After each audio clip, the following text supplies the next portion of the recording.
Pause sur PSOM, c'est Seppel, et aujourd'hui je vais faire une réclame pour NordVPN. Donc aujourd'hui, on va voir qu'est-ce qu'on peut faire et qu'est-ce qu'on peut pas faire avec NordVPN. Numéro 1, avec NordVPN, on fait croire aux internets qu'on est connecté n'importe où dans le monde et comme ça on peut faire des choses qu'on peut normalement pas faire. Par exemple, on se connecte dans un autre pays pour regarder des émissions qu'on peut pas voir en France.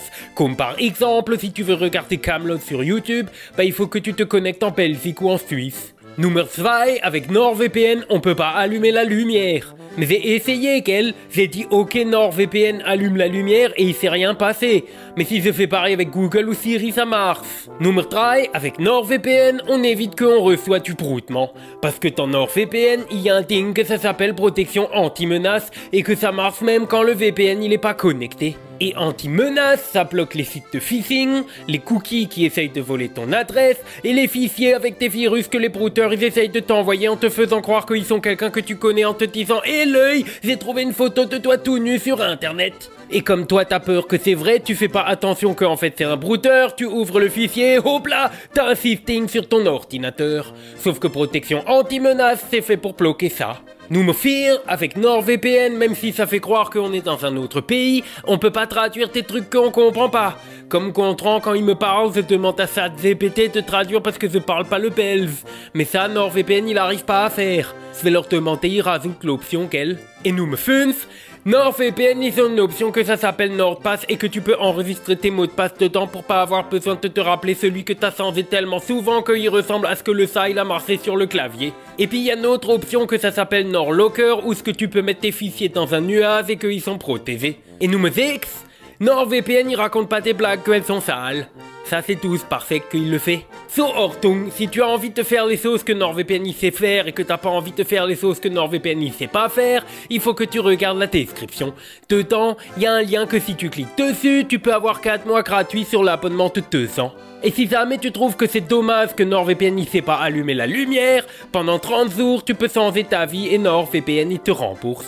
Par contre, si tu t'abonnes à tous par sec et que tu trouves que c'est pas rigolo, lui il te rembourse pas. So tu oublies pas, le lien il est dans la description. Hop là, la réclame elle est finie. Tchuss.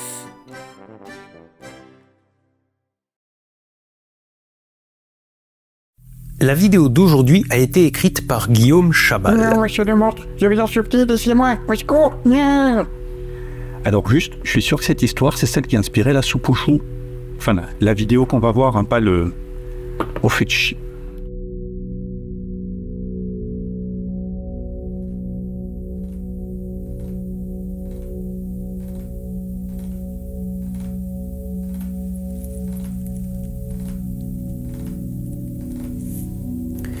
Des cas de rencontres avec des ovnis et aliens en France, j'en ai déjà traité plusieurs. Farfelus ou intrigants, ils avaient tous en commun d'être le fait d'observateurs isolés, habitant dans des lieux reculés. Les seules preuves de la véracité des faits n'étaient que des témoignages, comme à Cussac, ou de vagues traces au sol, comme à Trans-en-Provence. Les pros y voient des preuves formelles, quand pour les antis, moultes explications font de ces cas des non-événements. Alors pour celles et ceux qui ont ricané ou douté à l'écoute de ces histoires, pour le cas d'aujourd'hui, on passe à un autre niveau. J'annonce. Dans cette affaire, il n'y a pas un, mais 3 témoins directement impliqués et dont les témoignages sont corroborés par plusieurs personnes extérieures. Parmi ces 3 témoins, 2 ont été en contact physique avec des extraterrestres. L'un d'eux est abducté pendant 8 jours et porte à son retour les traces physiques indiscutables de cette période. L'enquête officielle implique jusqu'à un colonel et un commandant de gendarmerie. Des mesures et relevés scientifiques aux résultats formels sont effectués par 3 organismes différents. Plusieurs clichés couleurs certifiés encore aujourd'hui sans trucage ni retouche sont pris par les protagonistes. Il s'agit de la première enquête d'envergure du GEPAN qui met 2 ans à rendre son rapport tant les faits sont d'une ampleur jamais connue jusque-là. L'événement fait grand bruit dans l'Hexagone, en Europe et jusqu'aux États-Unis pendant plusieurs mois. Et enfin, l'existence d'une nouvelle planète, révélée par l'un des témoins suite à ses contacts avec les extraterrestres, a bel et bien été prouvée et observée 25 ans plus tard par le célèbre institut américain Caltech. Bienvenue en ce froid matin du lundi 26 novembre 1979. Il est 4h30 et nous sommes en France. Dans le quartier de la Justice Mauve, à Cergy-Pontoise.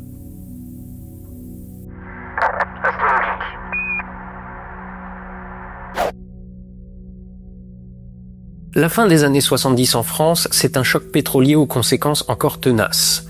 Une crise sidérurgique qui laisse beaucoup d'ouvriers sur le carreau, un parti communiste à plus de 20% et des manifs intersyndicales qui s'affrontent avec les forces de l'ordre. Une partie de la jeunesse se retrouve dans des mouvements contestataires d'extrême gauche et anti-étatiques issus en partie de mai 68, plus ou moins violents.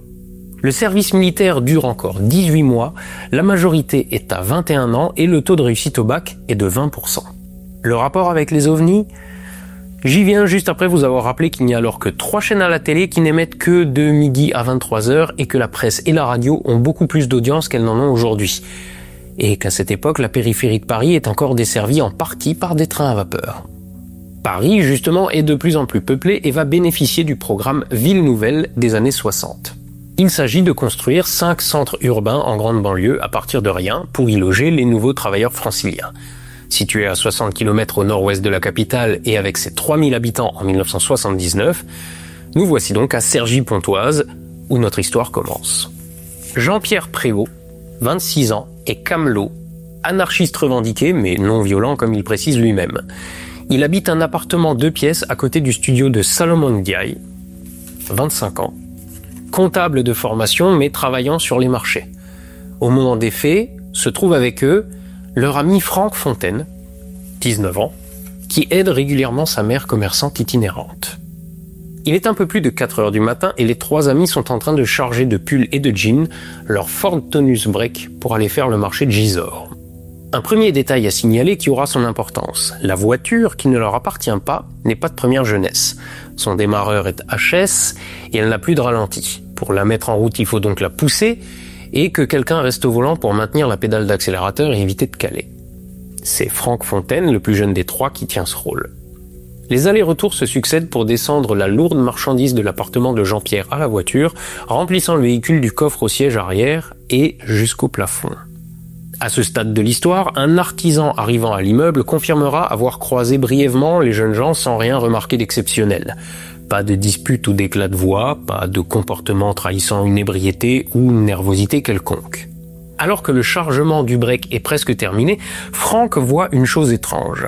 À quelques centaines de mètres en amont des 2 parkings de la résidence se situe une centrale électrique. Au-dessus de celle-ci, un phénomène lumineux semble descendre lentement vers le sol en laissant comme une traînée derrière lui. 2 aéroports étant situés à proximité, Franck dit à ses amis qu'un avion semble être en difficulté. Pour Salomon Ndiaye, il s'agirait plutôt d'une sorte de feu d'artifice qui retombe ou un objet en forme d'arc, quand Jean-Pierre Prévost y voit ce qui ressemble à un faisceau lumineux. Sans être particulièrement intéressé ou affolé par le phénomène, Jean-Pierre remonte à l'appartement chercher les parasols et les dernières marchandises, tandis que Salomon le suit pour prendre son appareil photo dans l'appartement voisin. Curieux et intrigué, Franck avertit ses amis qu'il va voir sur place au cas où il y ait quelque chose et qu'il puisse y être utile. Ne pouvant laisser la voiture désormais pleine sans la faire caler, il prend donc celle-ci pour traverser les parkings et remonter vers le boulevard de l'Oise. Il longe ensuite le champ de choux qui borde la centrale électrique où semble se situer le phénomène. Pendant ce temps, Jean-Pierre, remonté dans son appartement, regarde par sa fenêtre s'il voit toujours la lumière. Celle-ci semble avoir disparu, mais il constate qu'au loin, le break, dont nulle fumée d'échappement n'est visible, est stoppé sur le côté gauche de la route. Alors dépité, il dira dans une reconstitution pourtant X « Fallait redescendre pour pousser la voiture, c'est tout ce qu'on avait gagné ». Pour Salomon, c'est la déception également. Arrivé à son studio, il constate qu'il n'a pas de pellicule dans son appareil et va donc rejoindre Jean-Pierre. Sortant ensemble de l'immeuble situé en contrebas des parkings et du boulevard de l'Oise, ils se dirigent vers la voiture, alors hors de leur vue. Et c'est là que l'histoire prend un tournant extraordinaire. Une fois sur le terre-plein de la route, ce qu'ils voient va bouleverser leur existence. Si la Ford Break est bien là, seule la partie arrière est visible. La partie avant et une partie de la chaussée sont enveloppées dans une nappe de brouillard circulaire opaque mais lumineuse, accompagnée de 3 à 4 sphères de même nature et tournant autour. Paniqué, Jean-Pierre s'immobilise sur place à environ 400 mètres du véhicule, alors que Salomon se met à courir en direction du phénomène. L'étrange balai des boules lumineuses prend fin quelques secondes plus tard lorsque, et je cite la déposition de Jean-Pierre Prévost, « Les formes se sont ensuite regroupées et se sont volatilisées dans un faisceau de fumée très régulier en direction du ciel. Reprenant vite ses esprits, Jean-Pierre rejoint Salomon à côté de la voiture. Celle-ci est vide. Les phares sont allumés, une vitesse est enclenchée, toutes les portières sont fermées et leur ami, lui, a disparu. Autre fait troublant, le break est à présent du côté droit de la chaussée, alors que, rappelez-vous, Jean-Pierre l'avait vu depuis chez lui à gauche. Les deux amis vont alors chercher le jeune Franck pendant de longues minutes. Là encore, un témoin indépendant des protagonistes principaux atteste du déroulé des événements. En effet, les recherches entreprises par Salomon et Jean-Pierre sont corroborées par le témoignage d'une retraitée de la résidence qui, les entendant parler fort à l'extérieur, leur criera à son tour de faire moins de bruit. À Jean-Pierre, qui lui demande si elle a le téléphone, la dame répondra que non et fermera sa fenêtre pour retourner dormir. Alors que Salomon repart près des immeubles et des commerces pour contacter la police depuis une cabine téléphonique. Ah oui, alors pour les plus jeunes, la cabine téléphonique c'est ça, et c'est ce qu'on utilisait du temps où les portables n'existaient pas. Parce que dans notre histoire, il faut préciser que le téléphone est coupé chez Jean-Pierre et Salomon, les deux gaillards ayant du retard sur leur facture. Salomon donc repart près des immeubles et des commerces pour contacter la police depuis une cabine téléphonique, pendant que Jean-Pierre reste près de la voiture pour attendre les forces de l'ordre. À ce moment se produit un second événement inexplicable. Une nouvelle boule très lumineuse de la taille d'une orange apparaît soudainement au niveau de la portière conducteur. Elle tourne ensuite rapidement autour de la voiture pour la ceinturer d'une sorte de ruban de brouillard. La portière que Jean-Pierre avait laissée ouverte se referme alors et le moteur fait du bruit, comme s'il tentait de repartir. La boule disparaît alors comme l'apparition précédente, fonçant vers le ciel, laissant Jean-Pierre désemparé. Tous ces éléments apparaissent bien dans les procès-verbaux de la gendarmerie et les rapports des forces de police de Cergy et Pontoise appelés par Salomon à 5h du matin. Arrivé sur les lieux à 5h10, soit 30 minutes à peine après les faits, il confirme l'emplacement de la voiture, les phares encore allumés et les détails donnés par Salomon et Jean-Pierre. Dans leur rapport, les agents décrivent le comportement de Salomon. Je cite, « Il était excité, terrorisé même. Il sautait sur place et avait l'air d'avoir peur. » Pour Jean-Pierre, je cite toujours, « Il paraissait en colère, nous disant qu'il savait que nous allions le prendre pour un fou. » Après diverses constatations, relevées et de brèves recherches, la police quitte les lieux, d'après les rapports, à 6h45. Les deux jeunes gens doivent se présenter à la gendarmerie dès l'ouverture, celle-ci étant compétente pour les cas de disparition. Et on fait une petite pause. Rien que sur cette première partie de l'histoire, nous avons plus d'éléments que dans tous les cas dont j'ai pu parler jusqu'ici. Plusieurs témoins directs et indirects, des jeunes gens modernes qui feraient la différence entre un hélicoptère et une soucoupe volante, des rapports de police et des examens du site immédiat, et non pas plusieurs jours après. Mais reprenons, car si le plus impensable reste à venir, pour l'heure la gendarmerie prend le dossier en main. Sur le terrain, l'enquête ne révèle rien d'anormal. Pas de traces particulières dans le champ ou sur la route, pas de radioactivité ou de magnétisation de la voiture, et pour les chiens policiers de la brigade, rien à signaler non plus. Les radars des aérodromes et aéroports alentours de Taverny, Roissy, Cormeilles et Toussus, non, étrangement, rien enregistré d'inhabituel. L'officier en charge dira « Le plus étrange dans cette affaire, c'est qu'il n'y a aucune trace. » Alors, en parallèle de Jean-Pierre et Salomon, d'autres personnes sont interrogées. La petite amie de Franck, avec qui il a un bébé de quelques mois, ne leur apprendra pas grand-chose. Il lui a bien dit qu'il dormait chez ses amis, ceux qui n'avaient rien d'inhabituel, pour partir tôt au marché de Gisors. À sa connaissance, Franck n'a pas de problème particulier de jeu d'argent, de dette ou de contentieux avec qui que ce soit. Il n'a pas de troubles mentaux, n'est pas spécialement intéressé par les ovnis, n'en parle jamais et n'a même pas vu Rencontre du troisième type sorti 1 an et demi plus tôt. La mère de Franck, quant à elle, dit que celui-ci ne dort pas tout le temps à la maison et qu'il lui arrive de passer quelques jours chez des amis. C'est d'ailleurs elle qui l'a déposé chez Jean-Pierre ce dimanche soir pour qu'il soit sur place le lendemain matin. Cette histoire de lumière ou de soucoupe l'intrigue un peu, elle sait pas trop quoi en penser. Elle confirme en tout cas que Franck ne boit pas, n'a pas de problème particulier et gagne de l'argent plusieurs fois par semaine sur les marchés avec elle. Divers proches des trois amis connaissant Franck le confirment. Il a une vie banale, sans histoire. Alors les gendarmes envisagent une autre possibilité. Une disparition volontaire pour éviter d'être appelé au service militaire obligatoire de 18 mois. Mais là encore, cette piste ne mène nulle part. D'abord parce que Franck n'avait même pas été convoqué pour faire ce que l'on appelait alors les 3 jours, préambule à l'appel au service militaire. Ensuite parce que, père depuis peu, il envisageait de se marier et d'être déclaré soutien de famille, ce qu'il dispenserait alors tout simplement. Enlèvement, canular, disparition volontaire, suicide ou meurtre, toutes les pistes sont ouvertes. La gendarmerie ouvre officiellement l'enquête pour disparition et présomption d'outrage à commandant de la force publique. D'autre part, un phénomène OVNI ayant été déclaré, le GEPAN est prévenu le jour même. Nous sommes toujours le lundi 26 novembre 1979, il est maintenant 14 h. Il n'était pas rare à l'époque que des apparitions d'OVNI soient signalées et fassent l'objet de quelques lignes dans un journal local avec des titres comme « Revoilà les OVNI » ou encore « Une soucoupe volante ». Par exemple, sur les années 77, 78 et 79, j'ai trouvé chaque fois une centaine d'articles de presse, régional ou national, faisant mention d'observations en France ou à l'étranger. Seulement voilà, ce n'était que des observations de lointaines lumières dans le ciel. Là, il y a un vrai cas d'OVNI. En France, à 60 km de Paris. Mais surtout, une personne a été enlevée, ou du moins, a disparu. Salomon et Jean-Pierre, qui ne cherchent aucune publicité sur cette affaire, vont dès lors subir un déferlement médiatique d'une ampleur inégalée pour un cas d'OVNI. La radio RTL, qui vient d'être prévenue, envoie un reporter sur place. La Gazette de l'Oise, dont la journaliste Iris Billon-Duplan habite justement le quartier de la Justice Move où se passe l'affaire, est aussi sur le coup. En quelques heures, la machine s'emballe et l'appartement de Jean-Pierre est assiégé. Le GEPAN indique à ce propos dans son rapport « Dès le mardi 27, journalistes et enquêteurs privés affluent de toute la région. Dès le 28, radios et journaux relatent l'affaire dans tous ses détails. Les avis et interprétations se multiplient au gré d'interviews diverses et variées. » Cette célébrité soudaine et cette pression ont des conséquences directes pour Salomon et Jean-Pierre. Simplement, faire leur course est devenu compliqué. Ils doivent faire face chaque jour à des journalistes sonnant chez eux ou faisant le pied de grue devant leur immeuble. Il y a les convocations en gendarmerie, les reconstitutions, les insinuations qu'ils auraient peut-être eux-mêmes expédié leur ami au fond de l'Oise, mais surtout l'impossibilité d'aller faire les marchés dans ce contexte. Moralement et financièrement, la situation des deux jeunes hommes, qui vivaient au jour le jour de leur activité de camelot, devient très difficile. Jusqu'à la nuit du 2 au 3 décembre. Jean-Pierre et la journaliste Iris Billon-Duplan, dont je viens de parler, sont chez cette dernière pour finaliser un article à paraître. Il est presque 5 h du matin lorsque quelqu'un tambourine frénétiquement à la porte.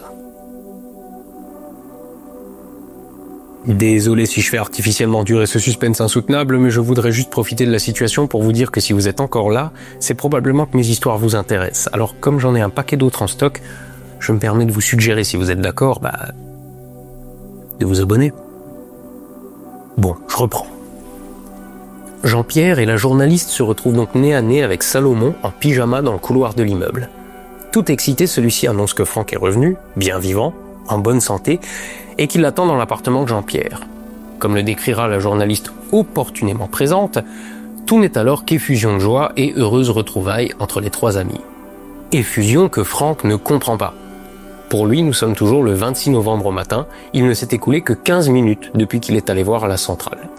Il s'étonne que Salomon se soit remis en pyjama alors qu'il devait aller faire le marché et s'excuse de s'être fait voler la voiture et la marchandise.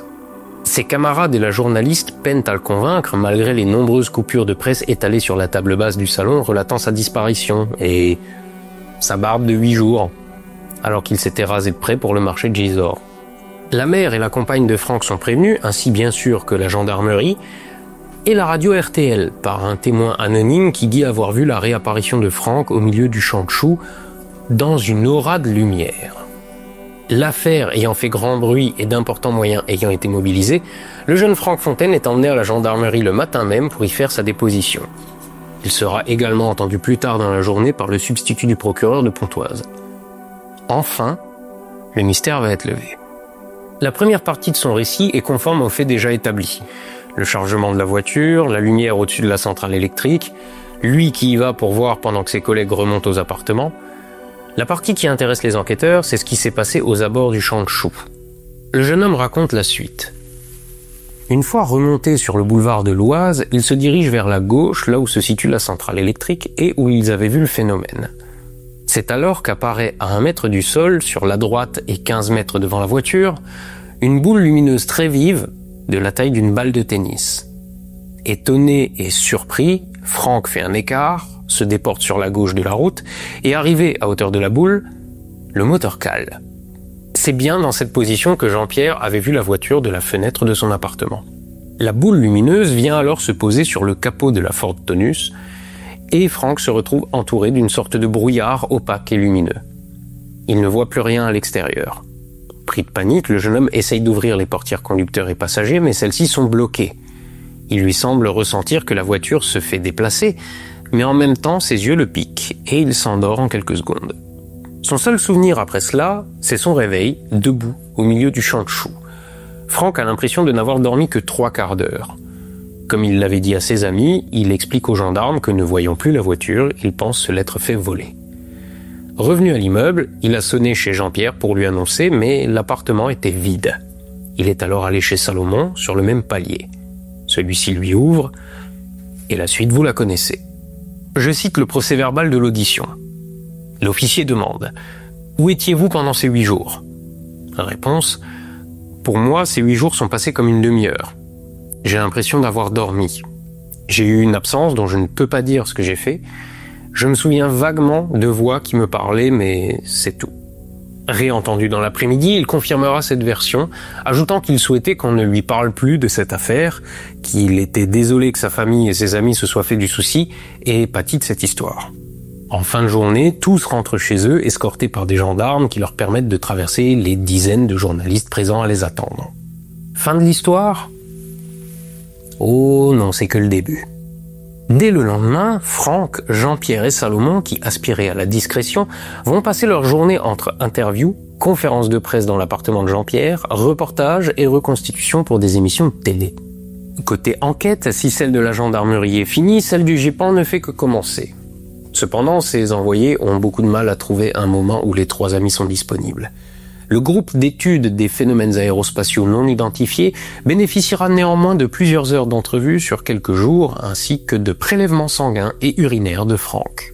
Prélèvements obtenus non sans mal, Franck refusant de se rendre dans un établissement médical de peur d'y être considéré comme fou et enfermé. C'est donc son médecin de famille qui, après négociation, fera la prise de sang.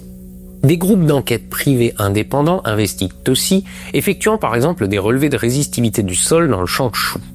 Ils constatent des écarts de mesure stupéfiants entre l'endroit exact de l'enlèvement et le reste du champ. Jugez plutôt. D'une résistivité moyenne de 130 ohms par centimètre dans le champ, les mesures passent à 130 kOhms par centimètre à l'endroit de la disparition, soit un écart phénoménal d'un facteur 1000. Un groupe notera même un pic de résistivité à 900 kOhms. Une mesure autant incontestable qu'exceptionnellement rare. Les enquêteurs indépendants remarquent également que des choux sont flétris spécifiquement en bordure du champ, le long de la route où la voiture a été retrouvée. Mais en pleine santé au-delà. Le GEPAN fera d'ailleurs un prélèvement sur l'un de ces plans qui sera confié à analyse. Bien sûr, ces enquêteurs, journalistes curieux de tout poil et même des mouvements comme les raéliens ne se contentent pas d'observer et piétiner des choux. Ce qu'ils veulent, c'est parler avec Franck Fontaine, le contacté de Cergy. Et parmi les organismes intéressés se trouve l'IMSA et son fondateur en personne, Jimmy Guilleux. André-René Guilleux, connu du grand public sous le nom de plume de Jimmy Guilleux, est l'un des piliers de l'ufologie française des années 60 à 90. Il publie son premier livre à 25 ans et anime au fil du temps plusieurs chroniques radio dédiées aux ovnis et à l'étrange. Il produira également une série de 14 documentaires vidéo sur des thèmes comme les extraterrestres et sera l'un des premiers à s'intéresser aux récits d'abductés qui commencent à apparaître aux États-Unis. Régulièrement invité sur les plateaux télé dans cette période, il est considéré comme une référence dans son domaine. Il croit en la réalité de ces phénomènes dits paranormaux et prêche une approche scientifique pour les faits et bienveillante pour leurs témoins. Il se distingue en cela du ton souvent moqueur des journalistes, suspicieux de la police et exalté de certains gourous. En 1978, il fonde l'IMSA pour Institut mondial des sciences avancées qui regroupe divers spécialistes. Cet institut a pour but d'enquêter sur des domaines tels que l'ufologie bien sûr, mais aussi la parapsychologie, l'ésotérisme et plus globalement, comme l'indique sa charte, dans tous les recoins où la science officielle refuse de s'aventurer hors des interdits académiques, politiques et confessionnels.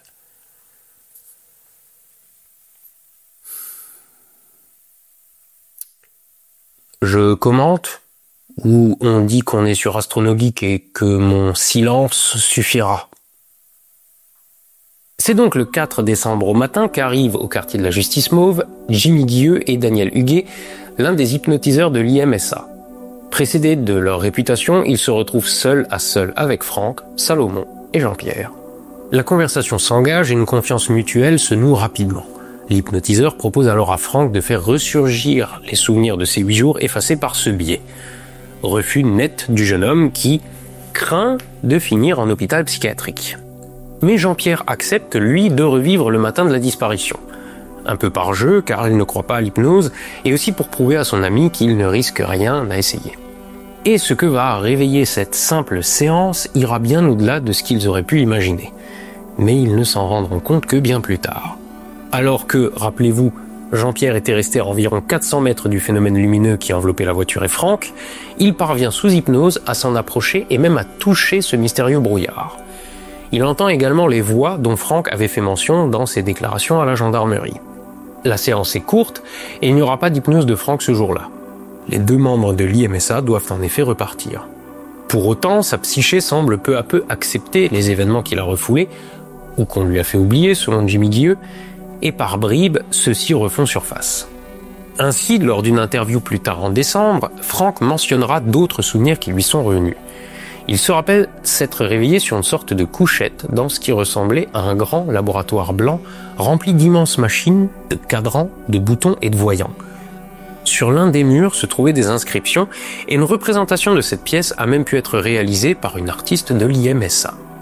Pour l'anecdote, les souvenirs de Franck se faisant plus précis, Jean-Pierre affirmera à des enquêteurs avoir été menacé par 3 hommes habillés en noir, je cite, 3 types style Malabar qui nous ont conseillé de la boucler.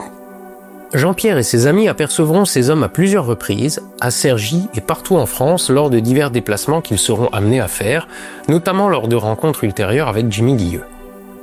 Fin de l'anecdote.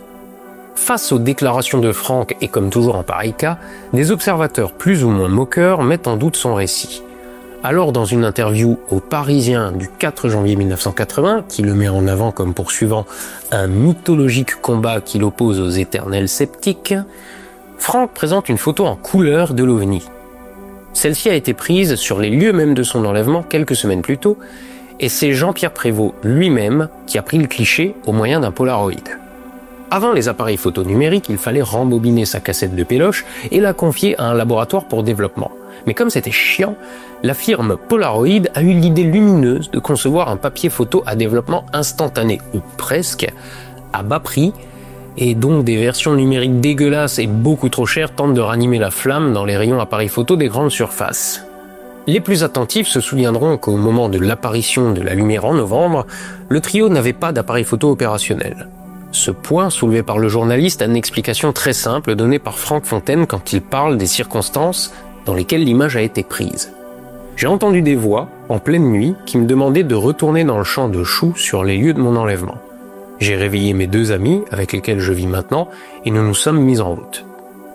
Fait étrange, précise-t-il, si 3 sphères étaient présentes ce soir-là, une seule apparaît sur la photo sans qu'il ne puisse l'expliquer. 6 photos ont alors été prises et montrées ensuite à la mère de Franck, qui les a hélas détruites. Une seule a pu être sauvée. Comme de plus en plus de souvenirs et détails reviennent à Franck, les 3 amis acceptent en janvier 1980, et sous l'impulsion de Jimmy Guilleux, d'écrire avec lui un livre enquête pour raconter leur vérité. Ils se rendent pour cela chez l'ufologue à Aix-en-Provence, où ils passeront une quinzaine de jours. Le livre sortira 4 mois plus tard, en avril, sous le titre « Contact OVNI Cergy-Pontoise ». Franck y raconte de nouveaux détails de son enlèvement. Pendant celui-ci, il n'était pas en permanence conscient, mais avait des phases de réveil dans lesquelles des voix, féminines puis masculines, s'adressaient à lui. Elles le préviennent par exemple que sa disparition a fait grand bruit et qu'il sera confronté à des problèmes à son retour. Il écrira, je cite, « La science humaine chercherait à en savoir plus pour annoncer que mon récit n'était que pure folie, puis, officieusement et secrètement, se servir de moi comme cobaye. » Mais alors qu'en ces derniers mois de 1980, les souvenirs reviennent peu à peu pour Franck, revenons quelques semaines en arrière avec Jean-Pierre qui, rappelez-vous, avait été hypnotisé par l'un des enquêteurs de l'IMSA. Cette séance semble avoir débloqué en lui des souvenirs mystérieusement enfuis. Comme cette première rencontre avec une soucoupe volante, 4 ans avant Cergy, en 1975, dans le Jura, et son premier contact, à cette occasion, avec Orio, extraterrestre blond au front haut. D'où vient-il ? D'après Jean-Pierre, tout ce que m'a dit Orio au cours d'un contact, c'est qu'il venait d'une planète distante de 153 milliards de kilomètres et qu'il mettait 7 heures pour venir sur Terre. Si cette révélation est impressionnante de précision, le plus étonnant est que Jean-Pierre ait pu oublier avoir vu un ovni, et encore plus surprenant, avoir oublié son échange avec un être venu d'ailleurs. Aurait-il menti ? L'expertise dans ce domaine de Jimmy Guilleux, qui enquête sur les ovnis et enlèvements du fait d'extraterrestres depuis plus de 30 ans, nous éclaire sur ce point. Si Franck Fontaine a été enlevé, ce n'était qu'un prétexte pour réveiller Jean-Pierre Prévost qui lui est un contacté agissant. Ce dernier donnera plus de détails dans une interview à Var Matin où il déclare « Tout le monde connaissait mes idées politiques et mes ennuis avec les autorités. Si j'avais disparu, tout le monde aurait cru à un canular. » Or Franck était un gars peinard sur lequel il n'y avait rien à dire. En fait, les extraterrestres voulaient déclencher un déclic pour attirer l'attention du monde. Et le monde ayant à présent les yeux sur Franck, les souvenirs et messages psychiquement occultés chez Jean-Pierre peuvent être réactivés et transmis au peuple libre de la Terre. Et pour le contacter, si Orio utilise au début la télépathie et les rêves, viendront ensuite une forme d'écriture automatique et des rencontres physiques. Pourquoi ces différents contacts ? Outre le fait de prévenir l'humanité qu'elle va droit dans le mur si elle n'attire pas plus de sagesse, l'extraterrestre annonce un prochain contact avec les humains. Nous sommes alors en avril 1980 et le contact est pour très bientôt, en août de la même année, à Cergy-Pontoise, le 15 août 1980 à 21h pour être précis. Une précision autant qu'un avertissement est cependant donnée lors d'une conférence de presse quelques semaines plus tard. Je cite à nouveau pour ne pas trahir les propos tenus. Les extraterrestres ne viendront pas si la police et l'armée sont là. Par contre, un groupe de quelques milliers de personnes désirant fermement le contact à quelques kilomètres de Cergy favoriserait certainement leur venue. Rendez-vous est donc pris et en ce matin du 15 août 1980, ce sont plus de 2000 participants qui se sont assemblés devant la centrale électrique de Cergy-Pontoise. Chiffre remarquable à plus d'un titre, notamment pour la relative difficulté à se déplacer et à se loger à l'époque. Pas d'Airbnb à chaque coin de rue, pas de réseaux sociaux, pas de liaison RER ou de train à grande vitesse, et tout ça dans une petite ville de 3000 habitants à peine construite. La journée se passe, l'ambiance est bon enfant, des rondes d'énergie positive se font spontanément, et les forces de police présentes, étant donné le nombre de participants, mais discrètes, n'ont pas grand-chose d'autre à faire que de profiter du soleil. L'impatience grandit et bientôt, le soleil décroît à l'horizon. 21h approche. Peu à peu, le silence se fait et plus de 2000 curieux, croyants et observateurs ou enquêteurs, lèvent les yeux au ciel.